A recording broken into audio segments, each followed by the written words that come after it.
वन्दे परमसुखदं तं श्रीविदितं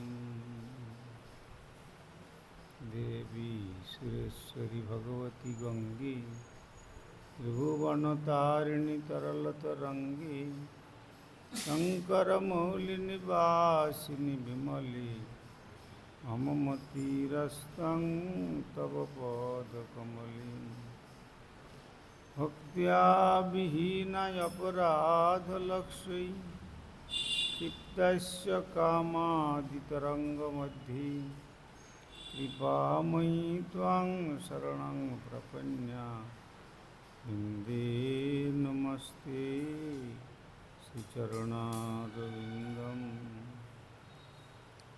श्रीकृष्ण चैतन्य प्रभु नित्यानंद श्री अद्वैत गदाधर शिवासादि गौरभक्तवृंद। हरे कृष्ण कृष्ण कृष्ण हरे हरे, हरे राम राम राम हरे हरे। श्री गुरुदेव जय प्रभुपाद जय राधा दामोदर जय जय श्री।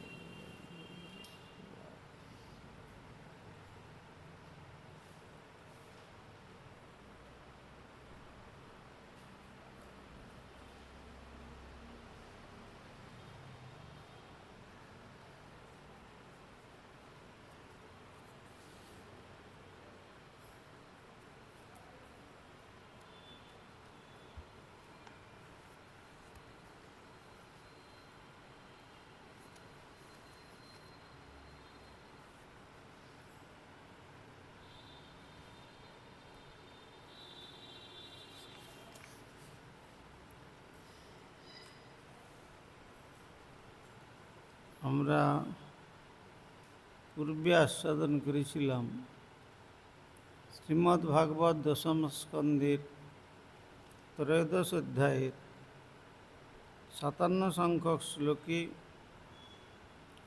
ইতি রেশে অতর্কে নিজ মহিমনি সপ্রমিতিকে পরত্রাজাতু অয়ত নিরসন মুখ ব্রহ্মকমিতো अनिशेयपि द्रष्टुं किमिदमिति वा मुह्यति सति चक्षादाजु ज्ञात्वा सपदि परमो अजाजवनिकम्।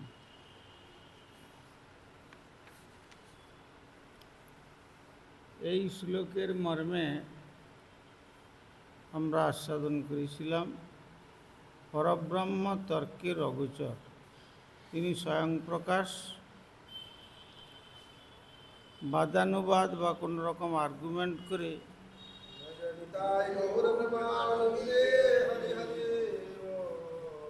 সেই মালাগুলো এত ছোটো করে দিয়েছে, দেখতে ভালো লাগছে। সে হোক, তাও ছোটো করে গলার মধ্যে গলা যেন জড়ানো আছে কি একটা।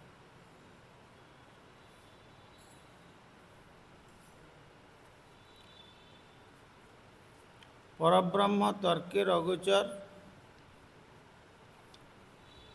অচিন্ত খলু যে ভাবা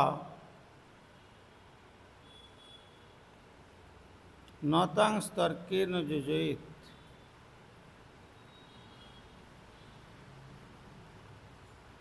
পরব্রহ্ম পরম যচ্চ তদ অচিন্তস্য লক্ষণম। এই জন্য শ্রী ভগবান হচ্ছেন অচিন্ত তত্ত্ব,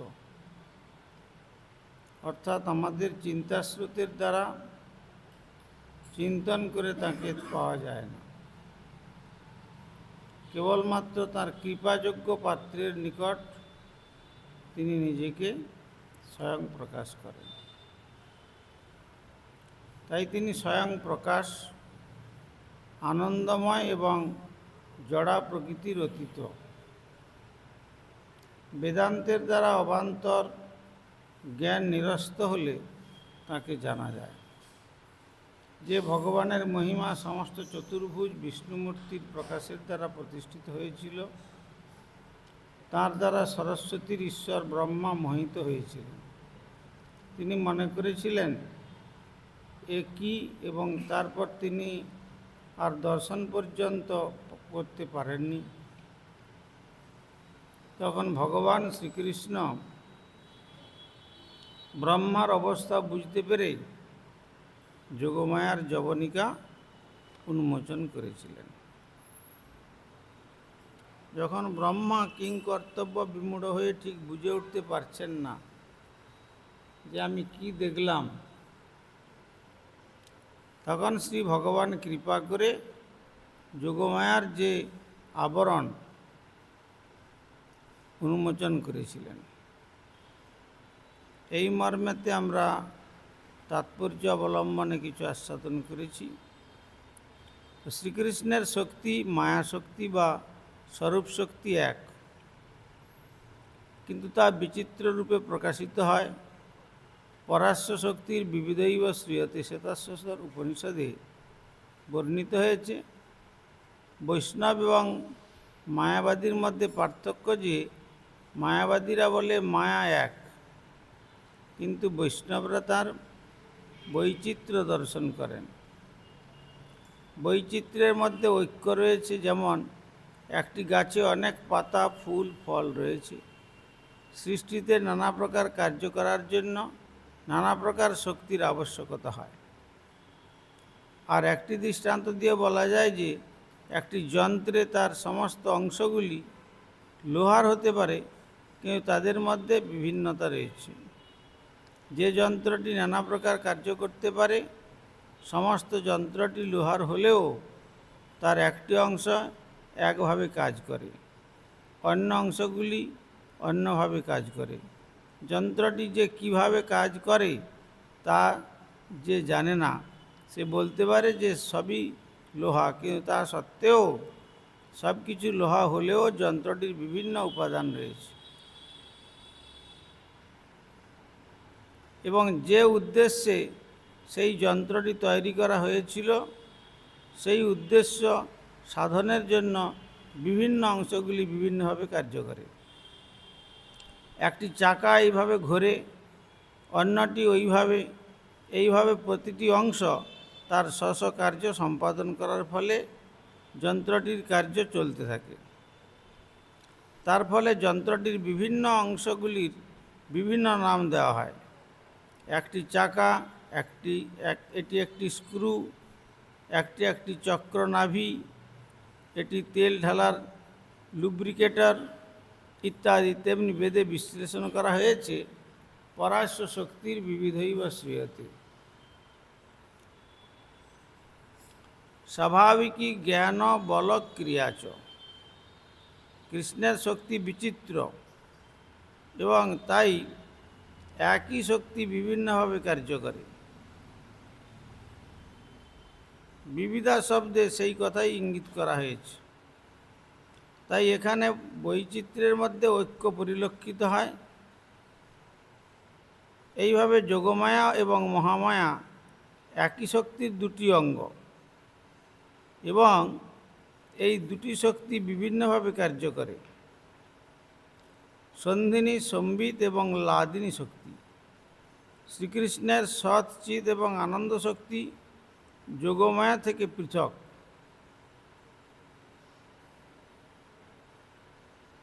তাদের প্রতিটি স্বতন্ত্র শক্তি। লাদিনী শক্তি হচ্ছেন শ্রীমতী রাধা ঠাকুরানী। শ্রীল স্বরূপ দামোদর গোস্বামী সেই তত্ত্ব বিশ্লেষণ করে বলেছেন, রাধা কৃষ্ণ প্রণয় বিকৃতির লাদিনী শক্তির অস্মাৎ। চৈতন্য চরিতামৃতে এই শ্লোকে বর্ণনা করা হয়েছে। লাদিনী শক্তি শ্রীমতী রাধারানী রূপে মূর্ত হয়েছেন, কিন্তু শ্রীকৃষ্ণ এবং শ্রীমতী রাধা ঠাকুরানী এক। যদিও একজন হচ্ছেন শক্তিমান, অন্যজন শক্তি। শ্রীকৃষ্ণের ঐশ্বর্য নিজ মহিমণি দর্শন করে ব্রহ্মা মোহিত হয়েছিলেন, কারণ এই ঐশ্বর্য অতর্ক এবং অচিন্ত। তর্কের দ্বারা জানা যায় না, চিন্তা করেও জানা যায় না। যা অচিন্ত সে সম্বন্ধে কখনো সীমিত ইন্দ্রিয়ের ভিত্তিতে তর্ক করা যায় না। যা চিন্তার অতীত, আমাদের ধারণা বা তর্কের অতীত, তাকে বলা হয় অচিন্ত। অচিন্ত হচ্ছে তা যে সম্বন্ধে আমরা চিন্তা করতে পারি না, কিন্তু যা স্বীকার করতে আমরা বাধ্য।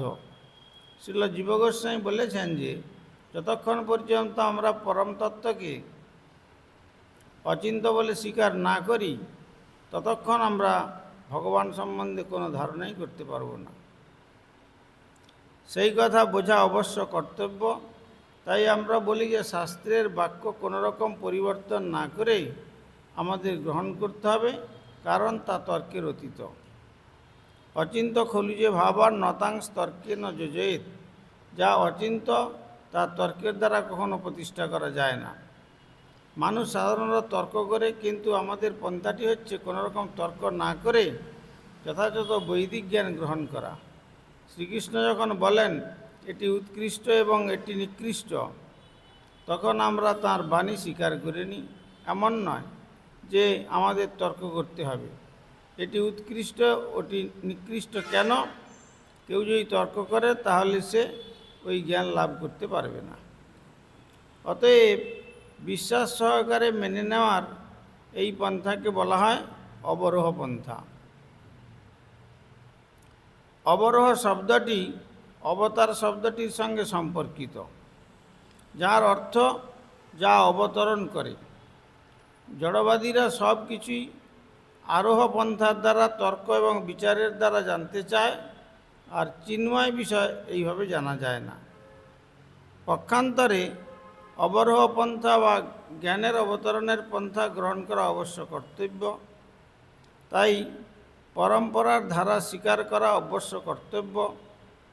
শ্রেষ্ঠ পরম্পরা হচ্ছে সেই পরম্পরা যা শ্রীকৃষ্ণ থেকে শুরু হয়েছে এবং পরম্পরা প্রাপ্তম।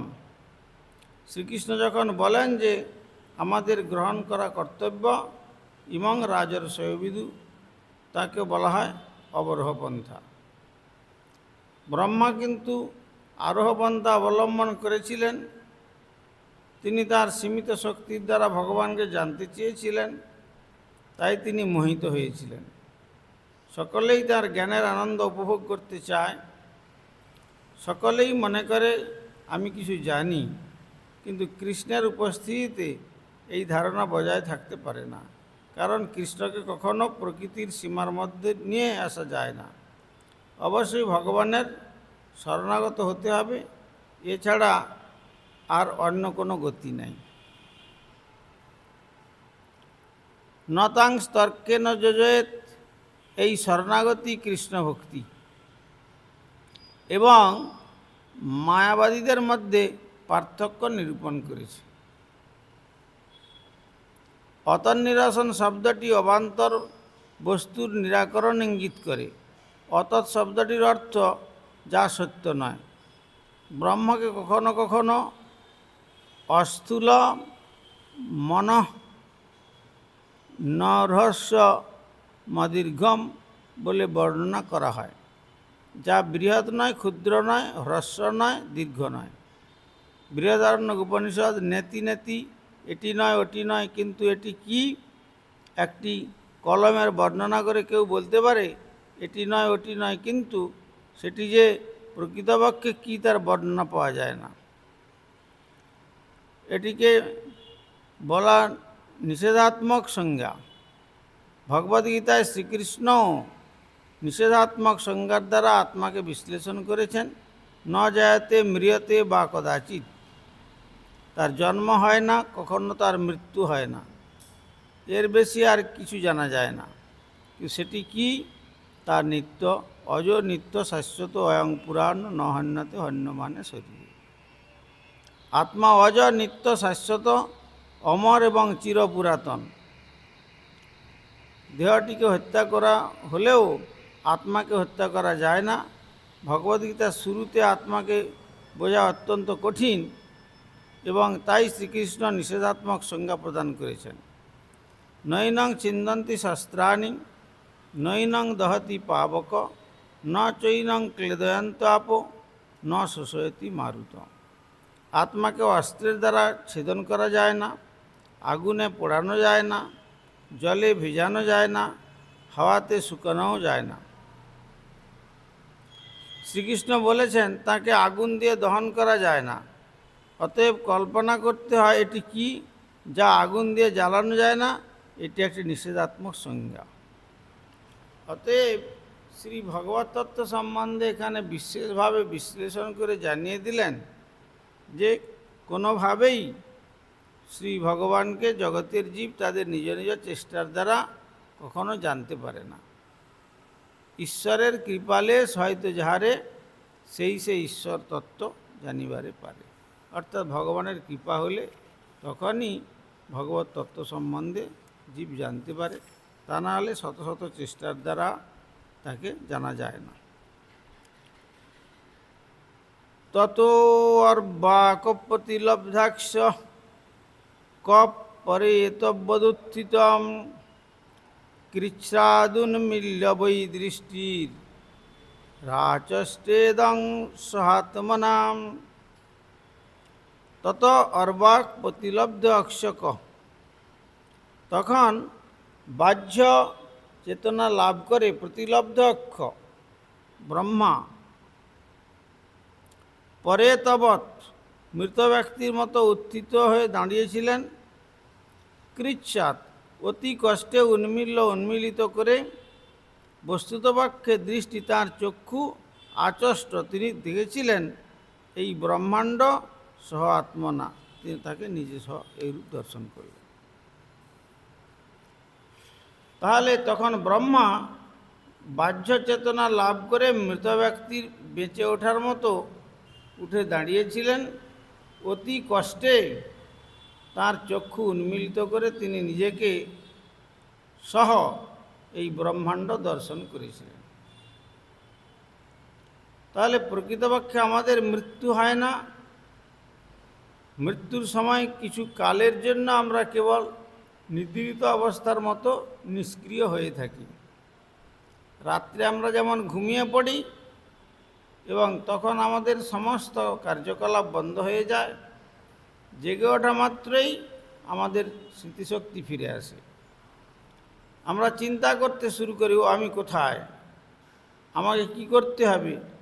একে বলা হয় সুপ্তস্থিত ন্যায়। মনে করা হোক আমাদের মৃত্যু হয়েছে।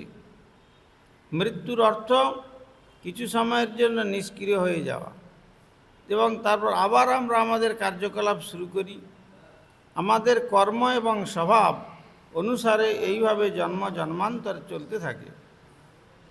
এখন এই মনুষ্য জীবনে আমরা যদি আধ্যাত্মিক কার্যকলাপ শুরু করার দ্বারা নিজেদের প্রস্তুত করি, এই মনুষ্য জীবনে আমরা যদি আধ্যাত্মিক কার্যকলাপ শুরু করার দ্বারা নিজেদের প্রস্তুত করি, তাহলে আমরা চরম সিদ্ধি লাভ করে আমাদের প্রকৃত জীবনে ফিরে যেতে পারব। তা না হলে কর্ম, স্বভাব, প্রকৃতি ইত্যাদি অনুসারে আমাদের বিভিন্ন প্রকার জীবন এবং কার্যকলাপ ক্রমান্বয়ে চলতে থাকবে। সেই অনুসারে আমাদের জন্ম হবে এবং মৃত্যু হবে। এই অলাত চক্রবৎ জন্মমৃত্যু চক্রেই কেবল আবর্তিত হতে থাকবে। শ্রীল ভক্তিবিনোদ ঠাকুর বলেছেন, মিছে মায়ার বসে যাচ্ছ ভেসে, খাচ্ছ হাবুডুবু হয়। আমাদের আধ্যাত্মিক স্তরে উন্নীত হওয়ার কর্তব্য। তাহলে আমাদের যা কিছু কার্যকলাপ তা নিত্যত্ব লাভ করবে। কৃতপুণ্য পুঞ্জা বহু চ জন্মান্তরে পুঞ্জীভূত পুণ্যকর্মের ফলে এই স্তর লাভ হয়। জন্মকোটি সুকৃতির নলভ্যতি। কৃষ্ণ ভাবনায় কোটি জন্ম মৃত্যুচক্র বন্ধ করতে চায়। এই জন্মে সব কিছু সংশোধন করে নিত্য জীবন লাভ করা প্রত্যেক মানুষের কর্তব্য। এইটি হচ্ছে ভগবত সেবার রূপী অমৃত আস্বাদনের পন্থা। এই শ্রী ভগবানের পাদপদ্ম আরাধনার একমাত্র অবলম্বন হচ্ছে যে ভগবানের পাদপদ্মে কৃপা লাভের অভিমুখে তাঁর আরাধনা করা। তখন তিনি তাঁর কৃপার দ্বারা সাধকের চিত্তের মধ্যে স্বয়ং স্ফূর্তিপ্রাপ্ত হন। সপদ্যে ভাবিত পশ্যন দিশ অপশ্যৎ পুরস্থিতম বৃন্দাবনং জনাজীব্য দ্রুমাকীর্ণ সমাপ্রিয়ম সপদি তৎক্ষণাৎ এব বস্তুতপক্ষে অভিত চতুর্দিকে পশ্যন দৃষ্টিপাত করে দিশা দিকে অপশ্চাৎ ব্রহ্মা দেখেছিলেন পুরস্থিতম তার সম্মুখে অবস্থিত বৃন্দাবনম। বৃন্দাবন জন আজীব্য দ্রুম আকীর্ণম বৃক্ষে পরিপূর্ণ যা ছিল সেখানকার অধিবাসীদের জীবিকার উপায়। সমাপ্রিয়ম এবং যা ছিল সর্ব ঋতুতে সমান সুখদায়ক। তারপর চতুর্দিকে দৃষ্টিপাত করে ব্রহ্মা তার সম্মুখে সেখানকার অধিবাসীদের জীবিকার উপায়স্বরূপ বৃক্ষে পরিপূর্ণ সর্ব ঋতুতে সমান সুখদায়ক বৃন্দাবন ধাম দর্শন করলেন। এতক্ষণ যাবৎ ব্রহ্মা যা দর্শন করেছিলেন, তারপরে যখন তিনি কিংকর্তব্য বিমূঢ় হয়ে যেন নিজেকে হারিয়ে যাচ্ছেন, এই অবস্থা দেখে শ্রী ভগবান তার মায়ার যোগমায়ার যে যবনিকা অপসারিত করলেন। সেই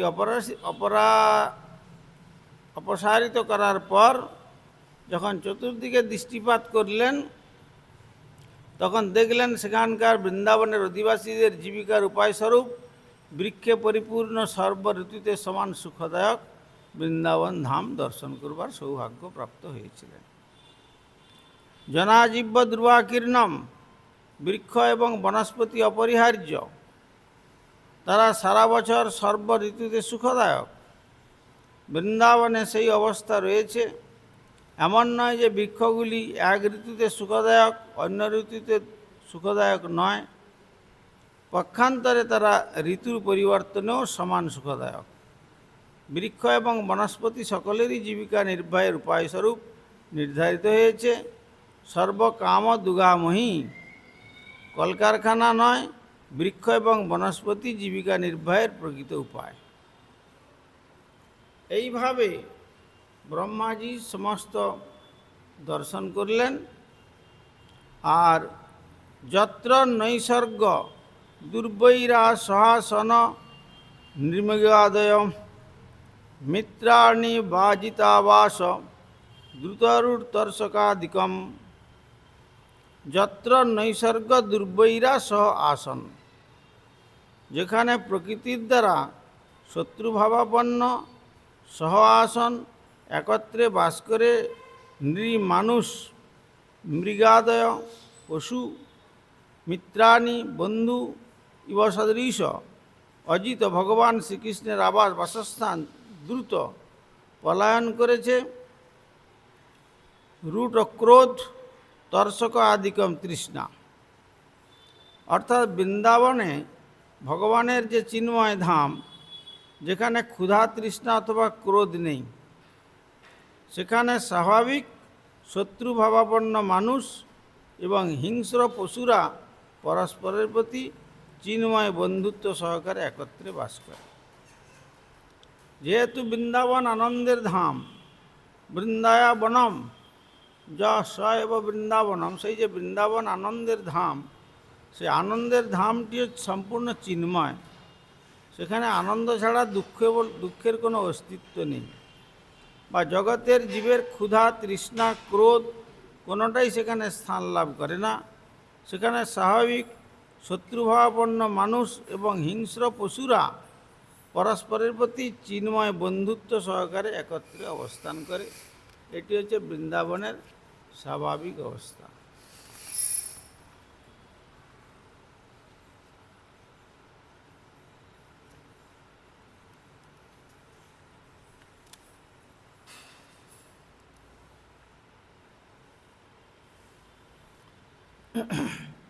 বৃন্দাবন, বন শব্দটির অর্থ হচ্ছে অরণ্য।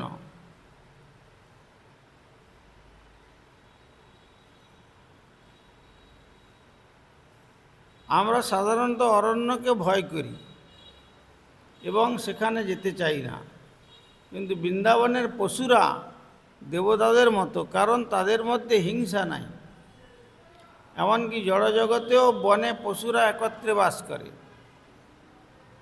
তারা যখন জল পান করতে যায় তখন তারা কাউকে আক্রমণ করে না, হিংসার উদয় হয় ইন্দ্রিয় তৃপ্তির বাসনা থেকে, কিন্তু বৃন্দাবনে ইন্দ্রিয় সুখভোগের বাসনা নেই, কারণ সেখানে সকলেরই একমাত্র লক্ষ্য হচ্ছে শ্রীকৃষ্ণের সন্তুষ্টি বিধান করা। এমনকি এই জড়জগতেও বৃন্দাবনের পশুরা, সেখানে যে সমস্ত সাধুরা বাস করেন তাদের প্রতি হিংসা করে না। সাধুরা গো পালন করেন এবং এখানে এসে একটুকু দুধ খেয়ে যাও বলে বাঘদেরও দুধ দেন। সেইখানে তার বহুলা বনেতে বহুলা গাভীর দৃষ্টান্ত পাওয়া যায়। এইভাবে বৃন্দাবনে হিংসা এবং মাৎসর্য নেই। বৃন্দাবন এবং সাধারণ জগতের মধ্যে এটি পার্থক্য। আমরা সাধারণত বন জঙ্গলের কথা শোনা মাত্রই ভয় পাই, কিন্তু বৃন্দাবনে সেই রকম কোনো ভয়ের আশঙ্কা নাই। সেখানে সকলেরই শ্রীকৃষ্ণের প্রীতি সাধন করে সুখী। কৃষ্ণ কীর্তন গান নর্তন পরৌ গোস্বামী হন, অথবা সিংহ অথবা কোনো হিংস্র পশু হোক, সকলেই একত্রে, সকলেরই একমাত্র কার্য হচ্ছে শ্রীকৃষ্ণের প্রসন্নতা বিধান করা। এমনকি সেখানে বাঘেরাও ভক্ত। এটি বৃন্দাবনের অশেষ গুণ। বৃন্দাবনে সকলেই সুখী।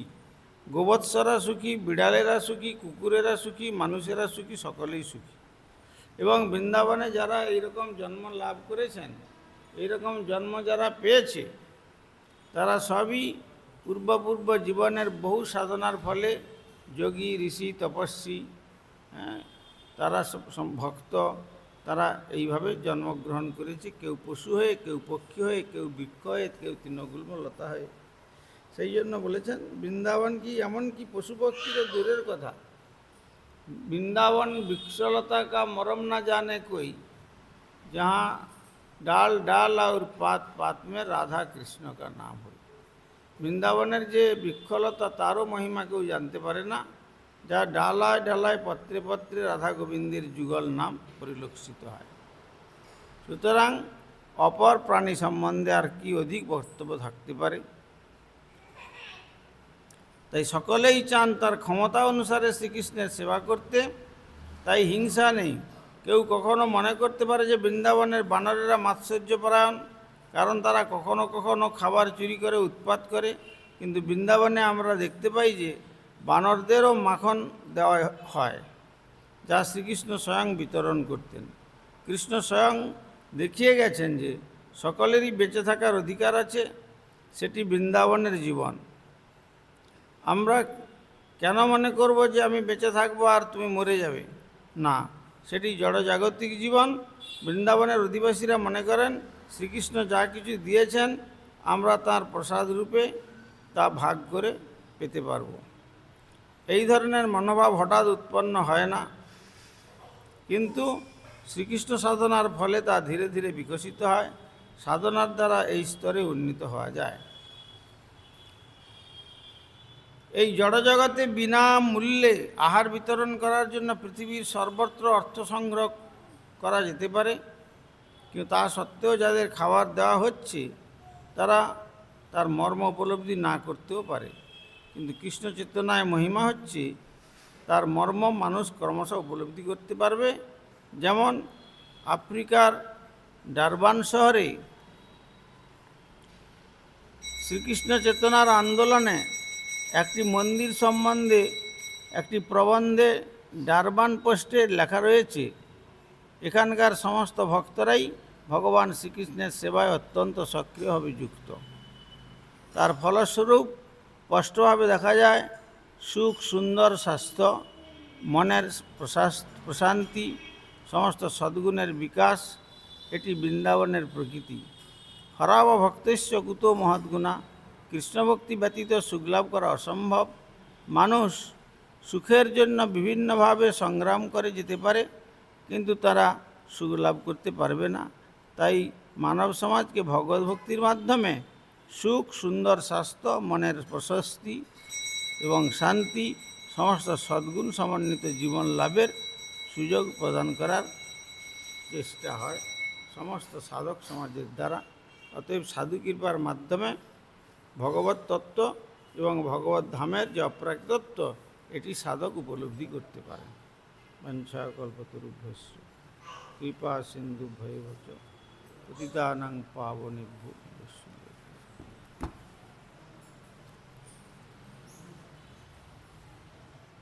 হরিহরয়ে নম কৃষ্ণ যাদবায় নম হরিহরয়ে নম যাদবায় মাধবায় কেশবায় নম।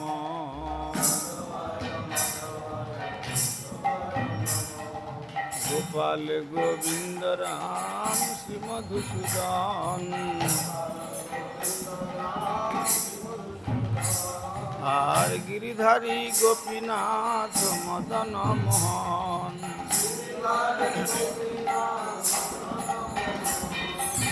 চৈতন্য নিত্যানন্দ শ্রী অদ্বৈত সীতা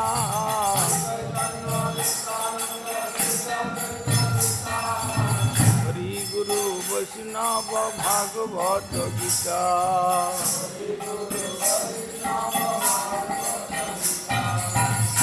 রূপ সনাতন ভট্ট রঘুনাথ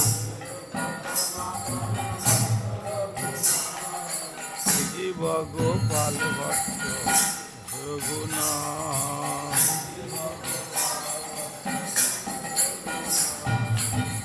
ছয় গোসাইর করি চরণ বন্দন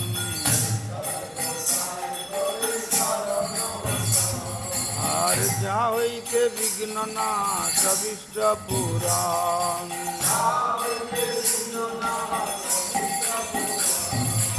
এই ছয় গোসাই যার মুই তার দাস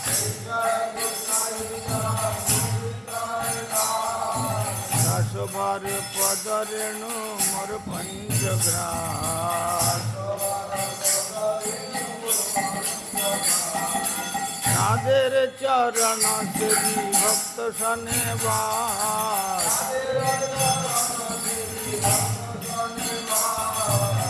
জনমে জনমে হয় অভিলাষ। এই ছয় গোসাই যাবে ব্রজে কৈলাবাস রাধা কৃষ্ণ নিত্য লীলা করিলা প্রকাশ।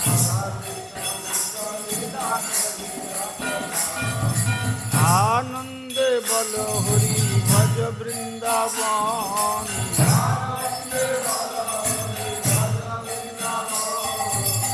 গুরু বৈষ্ণব পদে মজাইয়া মন।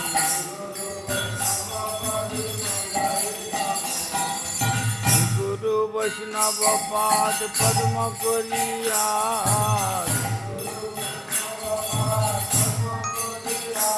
হরি নাম সংকীর্তন কহে নরোত্তম দাস। হরে কৃষ্ণ কৃষ্ণ কৃষ্ণ হরে হরে হরে রাম রাম রাম হরে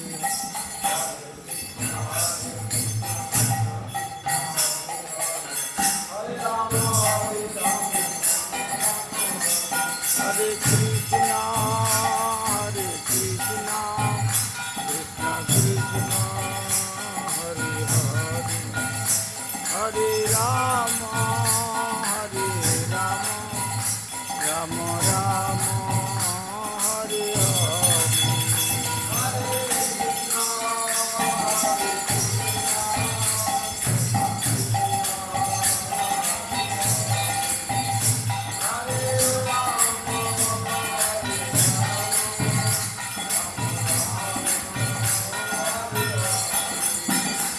Jai Gaur Hari Bol, Hari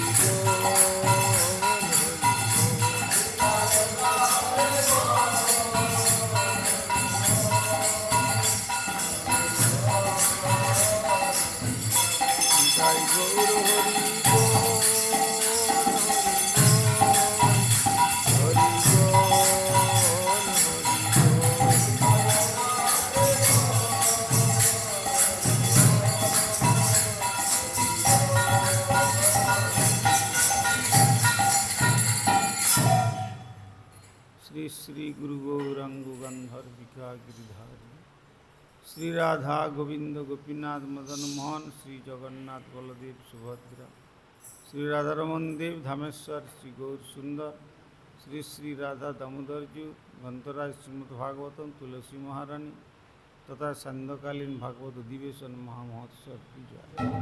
परमाराध्य Shri Gurupad पद्म विष्णुपाद परिव्राजकाचार्य चतुर्दंडी स्वामी श्रीमद् भक्ति कुमुद संत गोस्वामी ठाकुर की जय। जगतगुरु श्रील प्रभुपाद भक्ति सिद्धांत सरस्वती गोस्वामी ठाकुर की जय। सपार्षद सचिनंदन श्री गौर सुंदर की जय। सपार्षद श्रील प्रभुपाद की जय। रूपानुग गुरुवर्ग की जय। ग्रंथराज श्रीमद् भागवतम की जय। तुलसी महारानी की जय। श्रोता भक्त वृंद की जय। श्री श्री निताई गौर